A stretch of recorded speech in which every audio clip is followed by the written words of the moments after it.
about this becoming a kind of really hot topic. We can see that in our consultancy business, right? That the number of projects we're undertaking with a ZTNA focus, etc., is kind of, you know, going up very quickly, expanding very quickly. Is it hybrid working which has kind of got everyone so excited about it? Is that what's behind it, or are there other drivers?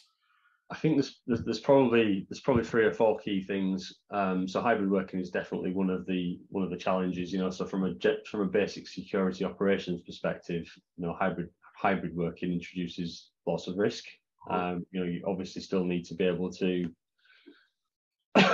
push a consistent policy across the whole environment, whether they're in a private location, in a branch location, or whether they're at home. You need some level of consistency in terms of, you know, applying security controls and applying some level of authorization authentication to application access. So I think that's definitely one of the drivers. I think the other thing would be the general InfoSec security mandate now. So, you know, zero trust is high on the InfoSec agenda. So zero trust as a principle, looking at that across all aspects, so application development, data center architecture design, cloud architecture design, and obviously zero trust network architecture design as well. So it's really been pushed down as a key InfoSec principle into the business. So that's again the driving force behind looking at how to do things differently.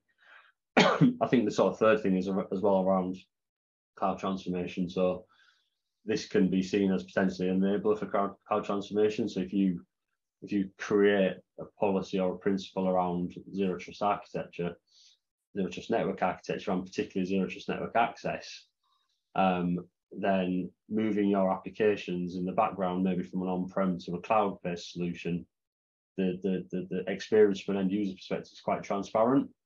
Right. So access is the same.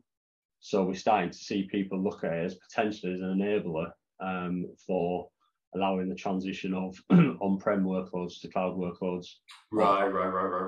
Well, so there's a lot of things going for it, really. Yeah. Okay. Yeah. I mean, that does explain it, because, I mean, you know, just looking across our customer base, and I'm sure we're all sort of large enterprises, that cloudification is, you know, is a huge process, a huge driver. It's happening everywhere. So yeah, that explains why there's so much interest in ZTNA.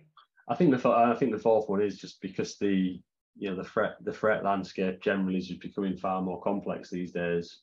The traditional models are just not really fit for purpose. You know, we've got some customers with traditional models where they've just had to increase the deployment of firewalls across, you know, lots of different locations, providing logical segmentation within local environments, and it just becomes a massive overhead from a security operations point of view, and obviously a big cost as well.